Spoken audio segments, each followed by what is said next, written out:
ഇന്നിപ്പോൾ നമ്മുടെ പരിപാടി ഈ കാണുന്ന പൈപ്പായിരുന്നു ആദ്യം നമ്മുടെ ഫ്രണ്ട് ഭാഗത്തുണ്ടായിരുന്നു. അഡീഷണൽ ആയിട്ട് ഇങ്ങനെ കെട്ടി 3 പൈപ്പ് വെക്കാനാണ് നമ്മൾ വന്നത്. ഇവിടെ വന്ന സമയത്ത് ഇവിടെ ഒരു കെട്ടിയത് കുറവാണ്. 1.30 ഉള്ളൂ ഉൾ സ്പേസ്. 1.5 മീറ്ററാണ് നമ്മൾ ഉൾ സ്പേസ് വേണം, കറക്റ്റ് ഡിസ്റ്റൻസ് കിട്ടുള്ളൂ.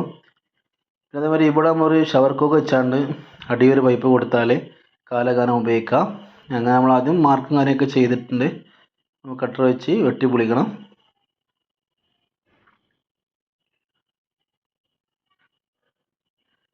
അങ്ങനെ നമ്മൾ വെട്ടി പൊളിച്ചിട്ടുണ്ട്. ഏകദേശം ഒരു ഫില്ലർ വന്നിട്ടുണ്ട്. കുറച്ച് ബുദ്ധിമുട്ടുണ്ട്. ഇങ്ങനെ നേരെ അടിയിലൂടെ കൊണ്ടുപോയിട്ട് പുറത്ത് കൂടെ വന്നിട്ട് ഈ വന്ന പൈപ്പിലാണ് നമുക്ക് കണക്ഷൻ കൊടുക്കാനുള്ളത്. ഈ പൈപ്പ് മാറ്റാനുള്ളത്. അങ്ങനെ പൈപ്പും കാര്യങ്ങളൊക്കെ മാറ്റിയിട്ടുണ്ട്. ഇപ്പോൾ ഒരു ഷവർ കോക്ക് കൊടുത്തിട്ടുണ്ട്. അങ്ങനെ എൽബോ കാര്യങ്ങളൊക്കെ ഇട്ട് ഒരു പോയിന്റ് ഏകദേശം നമ്മളിവിടെ പൈപ്പ് ഡിസ്റ്റൻസ് കൊടുത്ത് 19 ഇഞ്ച് എന്ന ലെവലിലാണ്. അത്യാവശ്യം 21 ഇഞ്ച് ലെവലിൽ കൊടുക്കണം. കാരണം അപ്പോഴൊന്നും സ്പേസ് ഉണ്ടാവുള്ളൂ. ഇവിടെ വളരെ സ്പേസ് കുറവായത് കൊണ്ടാണ് നമ്മൾ അങ്ങനെ ചെയ്തത്.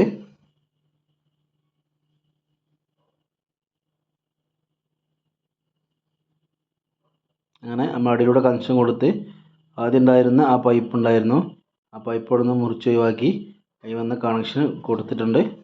ഇതാണ് നമ്മൾ ഒഴിവാക്കിയ പൈപ്പ്.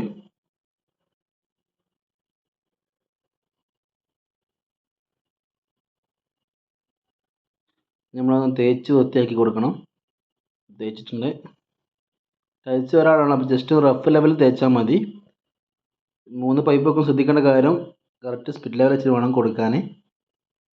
കണക്ഷൻ കൊടുത്ത് മണ്ണിട്ട് മൂടിയിട്ടുണ്ട്. ഇതാണ് പൈപ്പിൻ്റെ ഫുൾ വ്യൂ. ഓക്കെ, ശരി.